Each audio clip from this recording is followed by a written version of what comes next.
part of the Parthenon of the Beatles' greatness. But it's just one that I didn't listen to a lot. I was aware of it and said, man, this is so beautiful. In the Ilk of Blackbird, other Julia, other things like that. But once I said, oh, I love just the guitar melody of it. So I watched. There's a guy who does really good. It's almost like his guitar is just with a black background. He just plays the song and then he goes through it and you go, great. And then I think like you, I kind of want to do it just like him. I'll take the fractured parts of those chords and I'll find somewhere else to do a part. So I go, now this is my version. But Mother Nature's Son, when I started watching him play it, it was like fucking magic. And now it's one of those things. Yeah, the whole sort of India trip that they took with their guitars, the whole White Album is a very sort of guitar-oriented album. They wrote most of their songs on the guitars and stuff like that. Yeah. Well, because they aren't known as guitar players, you don't think about the level of their No, it definitely took up, and it definitely, with the help of Donovan on the trip, which you can see on YouTube, Donovan showing them how to like finger pick and stuff like that. He definitely took up their guitar playing up a level. You can hear it on the White Album, and it's wonderful to hear. And they really they wrote a lot of great songs. It's like he said about that Dear Prudence song, one of my favorite songs. And Paul played drums on that, as far as I understand. Yeah, he did play drums on that.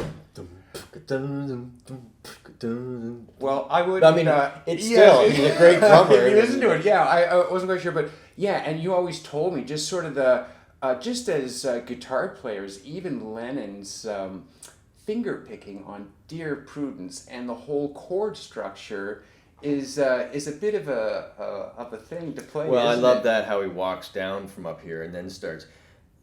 Something that was very nice, like they take the standard major minor chords, sevenths, whatever, but it's the extra little embellishments they put in, like at the beginning of again, Across the Universe is such a genius song, but at the very beginning, it's genius, and you go, it's so simple, and no one else thought of it. Very interesting. I watched on YouTube, and I don't know whether they just released it. I can't ever remember watching it, but I've obviously heard of it. The Rock and Roll Circus that the Stones made a TV show. And so the Stones played, Vaguely remember. The Who played, Taj Welcome to Byronic Compendium, anyways. But it was an hour-long show, and at the end it was the Stones that played some songs. But Taj Mahal played, The Who played, Marianne Faithfull, John Lennon in his supergroup played, Keith Richards played bass. Harry Nilsson? No, Keith Richards played bass in his band. Eric Clapton was his other guitarist. And who was the lad that played drums? Oh my gosh. Was it the guy from Cream? Who's the Ginger Baker? Was that I'm not quite sure. I might be wrong. You ever see his documentary, Beware Mr. Baker? Oh, please tell me it's if crazy. Anyways, giant red hair guy. Very jazzy, like Keith Moon kind of. Sure, but the playing, I was quite enthralled. I watched the whole thing, and the playing a lot of these guys were in their heyday, but just to see John Lennon, he did Your Blues from the White Album. And you talk about the little things, and just watching him play guitar with Eric Clapton and stuff like that. And he was always just sort of picking his little spots, even singing away from the mic. That's one of the things I always enjoy about the Beatles is sort of you can hear voices in the background sometimes. These guys are sort of yelling things and stuff like that. And just watching him sort of do a shtick and stuff like that. The most impressive thing, I must say, I was really blown away by Mick Jagger himself, his performance. That guy was, what a showman and what a great singer he was in the 1968 Rock and Roll Circus. Yeah. I was quite transfixed by his performance. I think, like the beauty of John Lennon was also the fact that he would never draw attention to his own playing or whatever. Like I hardly ever heard him speak of the craft of playing guitar. Yeah. It seems like just a means to an end for him. Yeah, he was never sort of idolized as this great guitar player. But if you get into sort of the minutia of his parts, like this is why I think there was something genius about his brain that was sort of off kilter musically, because he wrote a lot of songs that tripped in and out of different time signatures and stuff like that. He was always 3/4, 4/4, 2/4, 3/4. He was always jumping around. But some of his guitar things, like "I Feel Fine." I mean, it's just pure genius when you listen to some of his riffs. Yes, and the other thing, because people don't try to get better today in things. So, back in the day, we talked about how, Lennon would say, "Oh, I've got a piano part for this part." Like, if you could play guitar and piano and drums like those guys, and bass, I mean, I know it's an extension, but today it'd be like a triple threat. The guy could do everything. Back then it was like, I'm just in a band. I'll play the piano on this one. I'll play the bass on this one. It's just a different thing. I mean, there was such a craft back then, and they took it for granted that, well, that's the bar to get in. You have to be able to make sense of chords on all these instruments. Yeah. That doesn't happen today. Like, for instance, I'm working with some classical musicians who are just at the highest of the levels, and they're just wonderful to listen to. The tuning on, everybody's playing fretless instruments. I mean, it's perfect, And then I came home that night after the taping, and I just happened to hear a Beyonce song. It's "I'm a Survivor" or whatever. Mm-hmm. 5.5 minutes. I'm not kidding you. I'm a survivor, gonna survive, survivor, a survivor. 5 minutes. And then I looked at like 12 songwriters on that one to come up with "I'm a survivor." Thank you. And we're signing off, I guess, here. The public will basically disavow me now.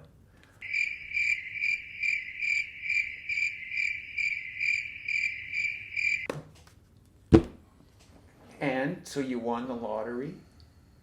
Was that just the lottery corporation? No. Yeah. So 12 writers? So I'm just saying it's just different. I know that today people are entertainers. They're not song craftspeople. Yeah, as a broad brush, I'm sure there are still a lot of people, but you probably just don't hear them anymore. This is horrible. I'm going to start this whole episode again. Why? Because I'm just becoming like a bitter old man. No, it's good. It's good that you bring out some of your bitterness on a beautiful Sunday morning. Welcome to the Byronic Compendium. That was the longest intro you may ever have to survive. No, yeah, you just probably don't hear it now. It's hard to even keep a definition to what popular music is these days. What is in the zeitgeist of popular music, or how people experience pop. People don't experience it as a community, right? Like, it's not like 1 or 2 radio stations now. It's very fragmented. So what everybody else is listening to, you don't probably hear, and likewise. And I do. I mean, the one thing is that just because of my job, I'm forced to be right in front of a lot of very, very popular and current music. So I do get a sampling of it. I think I know of what I speak. But there are, like you said, some fantastic performers. One that my son introduced me to when he came to Blues Fest was Anderson .Paak. He's just a modern kind of Byron, but wow, what a talent. This guy can do it all. The piano, he plays everything, plays drums like a monster. Bruno Mars. Yeah, absolutely. Super talented guy, and his songs are cool. Yeah, really like him. Yeah, absolutely. These guys are super talented. So this week I was sort of indulging myself in. I'll have a song for you next week. I didn't see the fruits of that at all. Well, because I'm trying to do a video every second week. It's a bit much for me to put out a video every week. Oh yeah, that's way too much. Try 100. No. Okay, can we start this video again? No. I jest, mate. No. It's the one I was telling you about that is mostly an instrumental. I call it trash, but it's mostly an instrumental with. It started with the basis of my guitar, some guitar work I did. I play bass and acoustic guitar, and then you and Brian, I think, combined is this crazy guitar work in it. Crazy solo and stuff like that, and I didn't want to leave it sort of buried. So I'm trying to make something out of it. It's just crazy. So I played it on Friday, and I think I got the take.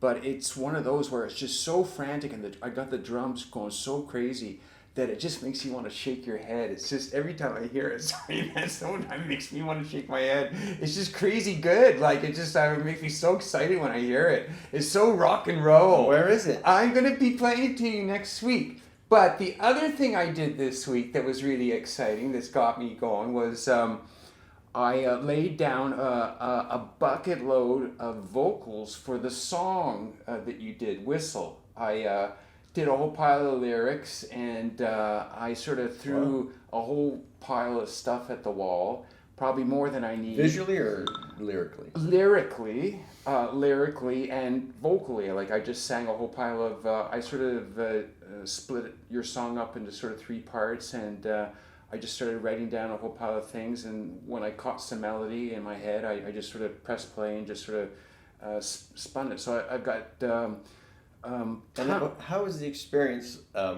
Because you work so much, on your own, so you're preparing music, the vocals. How do you find it when someone just throws something in your lap and goes, here? Well, it's to me no different than anything else I do. It's kind of like a bit of a puzzle. I sort of had to figure out the chords quickly, but I know there's melody floating inside it. I'm kind of excited because I'm not sort of laying down the chords. I don't have any sort of premonition. And no skin in the game that no, way. No, and I purposely sort of didn't listen to it because I just sort of wait till I'm going to actually sort of commit to things. It's in one way it's very easy for me because I've done it all my life, and this is what I love to do. So, but it was exciting because it was almost like kind of like being like with a different girl or something, because you put it together. Like that's what I was asking. Yeah, it was all these different parts, was it, stuff like that. Like it was just as easy to come up with stuff. The same process. I've got I probably got a week's worth of work ahead of me just trying to whittle it down into something coherent. I know we've already talked like about this, that. but you will lay let it repeat 3 or 4 times, and you'll just throw some shit here and there. Yeah. So it's a happy mistake that gets you veining, like getting into a little vein and start pushing into that and scooping stuff out. And it just worked out, and I found some happy mistakes. And I think one day after I listened back to one part I did, I found a little happy mistake. So I just next day I quickly pressed play and expanded on that because it took me to somewhere else. And then at some point, do you find that you've wrestled control over it as opposed to being mistakes washing up on your shore? Somewhere along the line, you think, oh, I've got this, because now when a crescendo happens or something, you have that piece. I think I've got it. I almost get excited because I do so much, and I don't want to. I listen to it once, and I sort of quickly cull it, and I know that some parts I've already done that I'm super excited to go back and listen to, because I know there's some things. But it was vocally what I was doing, because this week I was also doing. You got me going on that song from, and I forget the composer's name. Samuel, but it was that bewitched, bothered and bewildered song or whatever. So I took my Baby Taylor and I learned that song quickly, or just the verse, the melody of the verse and stuff like that. And I was interested in just sort of singing it in a certain style, and style would mean to me just sort of half sort of talking it, half sort of whispering it, just sort of being very quiet. So the mic had to be very sort of hot for me, and I had a bit of a reverb, and just sort of me on the acoustic guitar doing that song. I like the sound of my voice when I'm just sort of using just sort of this part and stuff like that. And there was a couple times I did it, and it sounded really nice as I was singing it. Like it you don't throw up a couple of mics and record that? I didn't record it because I was just more interested in the sound of my voice. But this is what got me interested in doing the song that you had written, because it was a very sort of 70s, sort of strutty sort of thing. And because I wasn't in control of what key it was in, you just sort of threw out a key to me. It wasn't probably in my what I would sort of go, but it was sympathetic to some lower stuff. And so I was just sort of trying to purr my way through some parts and stuff like that.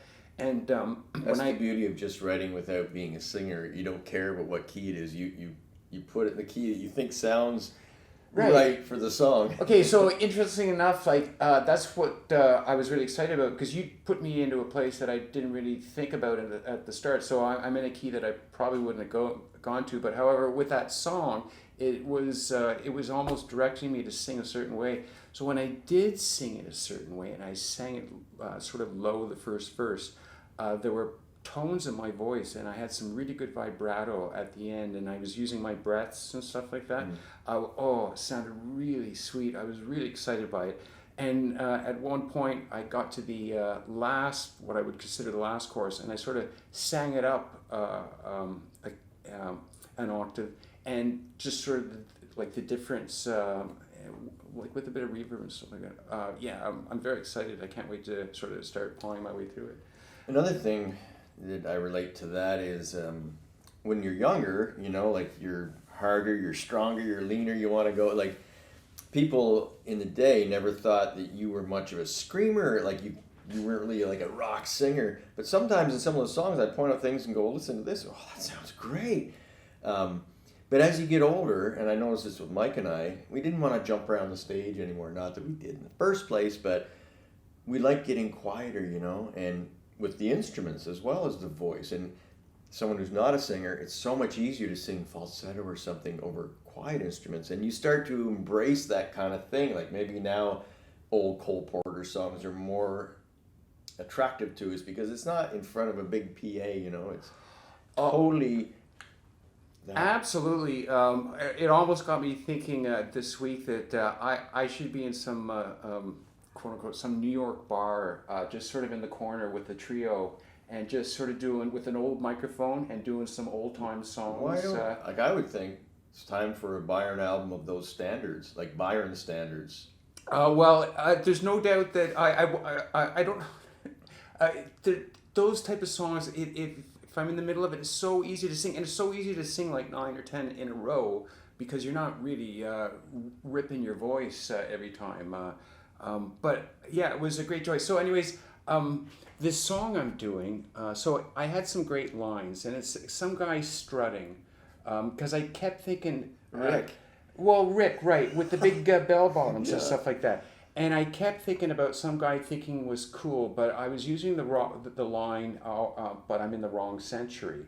And it was just sort of that line. So I was just sort of tripping out words and stuff like that, but it's the wrong century and stuff like that. But my vision, and I'm going to ask you this, when you're done all your work shenanigans with Blues Fest, stuff like that, you got to help me do this video for this song, because what I think of, I had this vision. Do you remember the cartoonist R.J. Crumb? Yeah, I saw right. the documentary. He's Okay. crazy. So I have this vision all this week of this guy walking on this planet as it's turning. And it's really girls' giant boobs. Well, yeah, and he's sort of walking out Good night, on. YouTube. He's got the big flare pants, and he's sort of walking, and the plant and the Keep on trucking. Yeah, the keep on trucking kind of thing. That's all the vision that was coming. It was very 70s vibe. Yeah, no, I get that. And those aqua blue and orange those colors from the 70s. Who was the detective cat? It was X-rated. Felix. Okay, yeah, something like that. That kind of stuff. Yeah. That's what the motif is. Right, so it was trying to be in the wrong century, and it was like the wrong decade. Century, yeah. Well, century. It just worked out. Century worked We out only better. have 2 centuries to pick from. But it's people that sort of are not self-aware. It was what you were talking about to several people that you've worked with and stuff like that, and even the president, who's just seems to be unaware, who thinks he's cool and strong. But most people just don't sort of get that vibe off them at all. That's an extreme case. Yes. Okay, but that just sort of seems to be just sort of what these buffoons, sort of in the rocking in their own skin. They can't read the room. So that's just sort of the song. And Rick, not that Rick is, but Rick from the video, that got me going on the strut. The strut because it's the whistle. It's the whistle thing. But I sent it along to Turtle, a friend of ours, Andrew Borelli, and I said, "Yeah, come up with something for this." Right. You know what? And he came back and went, "I love it. Get rid of that stupid whistle." Well, is that the only whistle that you have on there? Or can you put more? Can you put more sort of scatting whistle. You Why know, just wouldn't sort I of. just riff my own whistle? Why don't you just? Well, no. Could you? I need a bit more of a scat probably because I don't think that one little whistle is going to. Maybe Stevie Wonder can do a cameo. Maybe he thinks that. He well, can maybe play anything. Well, the one whistle though, just sort of, you hear it and then it goes away. Yeah. Well, I don't know. Well, there's that part where the horns come in, and I figure that's just sort of the instrumental. Those Philadelphia horns. Right, the Philadelphia horns. Do you think you could have maybe a whistle solo? Do you think it's possible that we could put? Can you whistle? I guess is the question. I think what I would do for there is a trombone solo. That's the one. What were the instruments? What were the horn section that you used? Like, did you just use a group horn section on that part, or and it was just a sample? Like a big brass one or something, because they have a collection of hits and tags. I don't know. Okay, so I loaded all my new Logic on here too. The whole thing's on here. It's like 200 gigs of samples and loops and instruments. Okay, well, will you? I guess my question is, so I'm just trying to get you on tape on this. When I do this song, will you, when you have some time, help me do the video for this one? Of course. Because we should document it for this show. Can we use Rick at all? Can we use portions of that, or can we bastardize it a bit? Because the only version I have, I just keep like viewing copies, and of course this was done like 10 years ago. It's like 320 pixels. It's tiny, so we just recreate something. Can we aggrandize him and put him on like television or something like that, and just in the background strutting around? Or I haven't followed Rick's career in about 10 years, so there was just I'm something not so sure inspirational if he's still about walking this. Do you still have his pants? You still have his pants? I has his pants. Or did you send them away? My wife made that entire outfit. I'll have. Did you send them away? The pants? I don't think we ever asked for them back once he had them over his butt. Do you ship your pants? So that ends our first half. Okay, that's the first half. We'll be back for second half with more of Coy Paradixio, the whole purpose for this thing in the first place. Okay. You're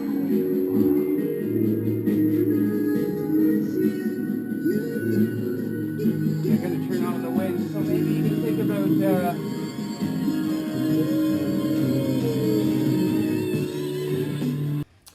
Welcome back. Okay, Welcome well, back. we're in here a little bit. So we're going to get back to our original intent, which is doing songs off Byron's albums. We're working on Coy Paradixio right now, and we've done a few songs. We're trying to remember, but I think Byron's picked out one today he wants to do. It's called Funny.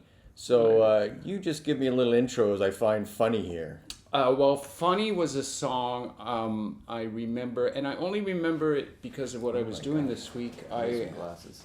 Better get your glasses. Now, do you need glasses to find your glasses? No, I just That's always the existential need to problem. remember to bring my glasses. How do you find your glasses Well, when you can't see? Huh? can you tell which one it is by the look? No. Then we might just go with the random. I have no idea. Well, Just keep going. they have the names are down here. This is the exciting part of the episode. No, this is the best part. So, okay, so the reason why I thought of Funny was because this week I had my Baby Taylor acoustic out, and I was learning a song, an old song, just sort of trying to figure out the chords to Bewitched, Bewildered, and Bedeviled. Yes. Something we were like talking that. about the great old Gershwin, Cole Porter, Herodotus. Right, so Hart, that kind of great guitar, right, songwriters. okay, so that kind of guitar, so I have a little Baby Taylor, so it's almost like a ukulele, so it's this little thing, and it's a great thing, guitar to play those type of songs, those sort of chordy little things, and it got me to thinking that there was a song I had written on that Baby Taylor. I did. It did! That was on this album, and it's a song that you can't find. I can't. No, it's called Funny. It doesn't. Don't we keep going over? Well, that's what I thought. Can't it go? So you do know it if you see it. Ooh. Oh, there's another one of the moon. Okay, so Let's stretch here because I'm not going to do any editing. Let me get these guys all out of here. okay, well, don't do any. Okay, so I wrote the song Haha, on the playlist. Haha. Okay, I wrote the song on. Oh, you didn't name it funny. There you go. Dee Profundi, Out of This World. Oh, maybe it's not Happy. even on here. Goodbye, Oh, I Evil. know. Funny is not. Funny is on the album. Fire the show producer. No, that's one of the ones that I didn't do a video for. So that means we don't have it, eh? So we have the one song that we don't have for our half-hour podcast. Is that what you're telling Why me? don't you pick another one? Colorado. Okay. We already did Strange as It Seems. Coy Paradixio. Can you What say did that we again? do? We already did Strange as It Seems. Did we do Happy? Out of This World we did because Brian was here that day. What is Dee Profundi? Well, if you wanna Oh, listen who's to it, that? just listen to Sure, it. let's go for it. Yeah, we'll explain. We'll explain after. We'll explain after what. My dreams are always the same. I wake up as you disappear. Things that are impossible. I don't know who I am. It's the world. What's the world? Yes, the world revolves around you.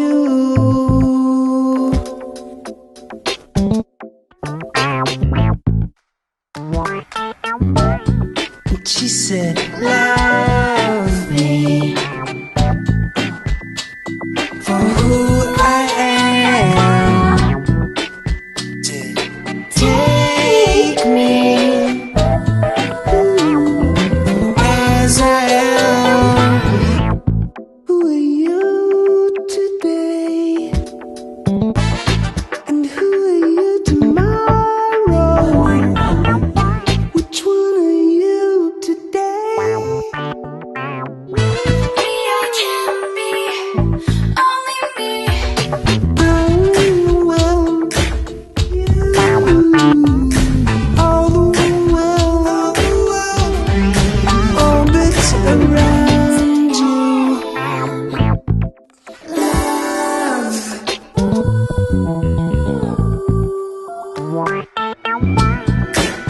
I don't know who I am. You're gonna hate me for this.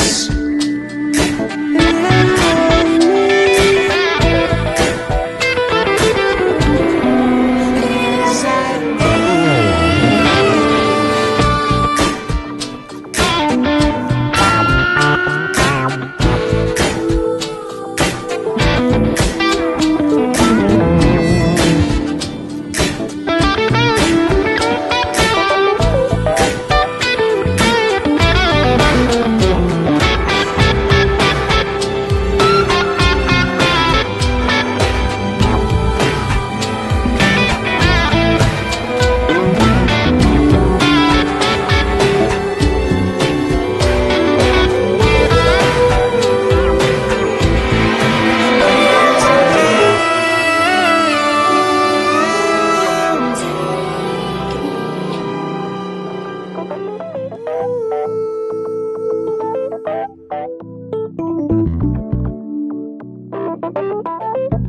Love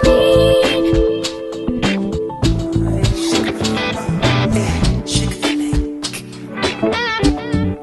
love me.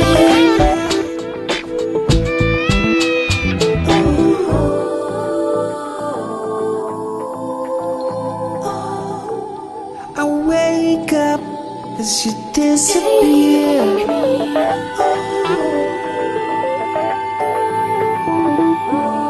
I don't know who I am. You're gonna hate me for this.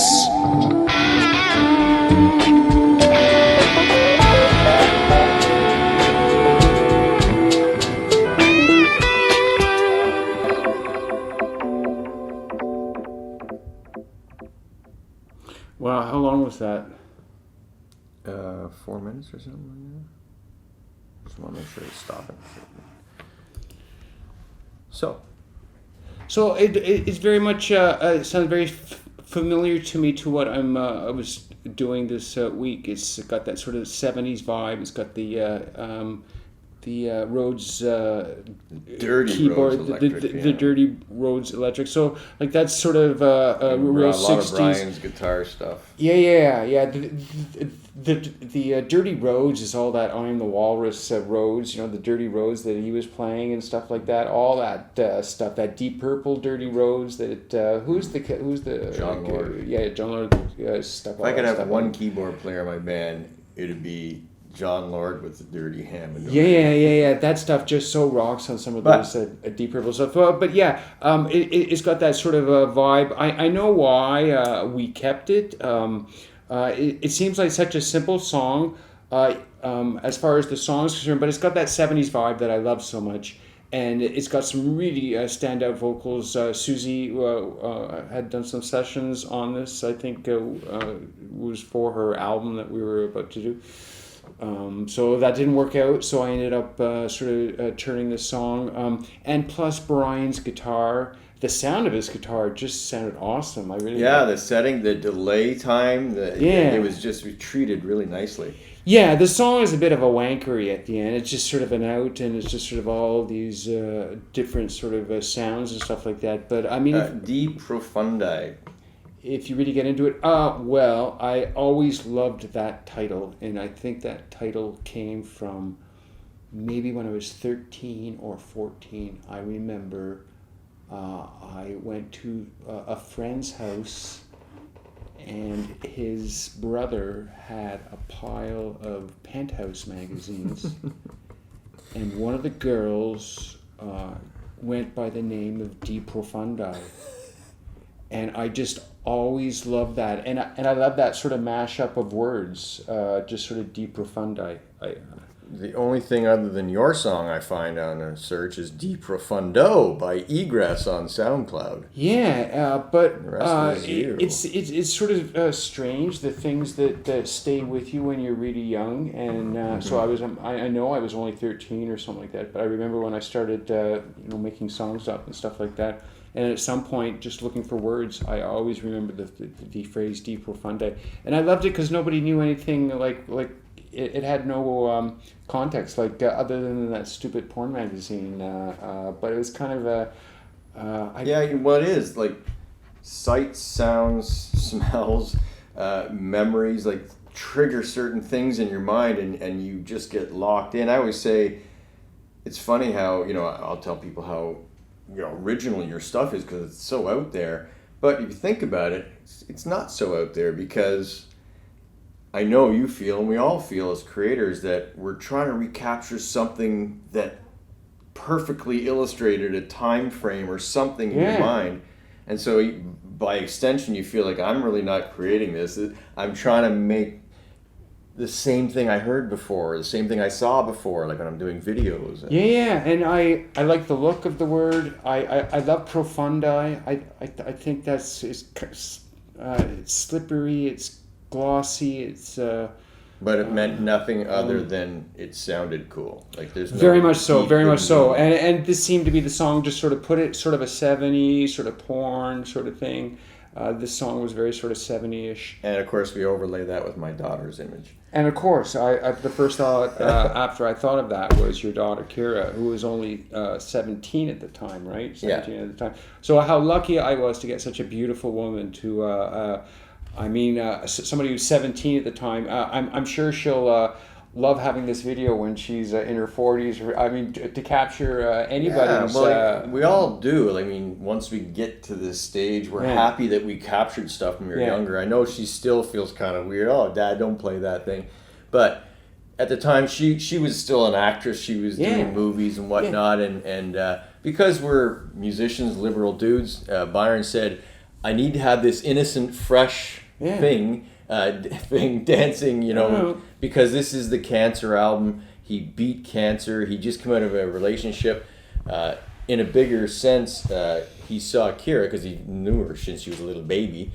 as this innocent, free spirit, and she kind of represents the forces of good on the album. Yeah. In one of the songs, she actually catches cancer and crushes it. So don't think anything adverse to our using Kira in this thing, but she does typify innocence in this thing.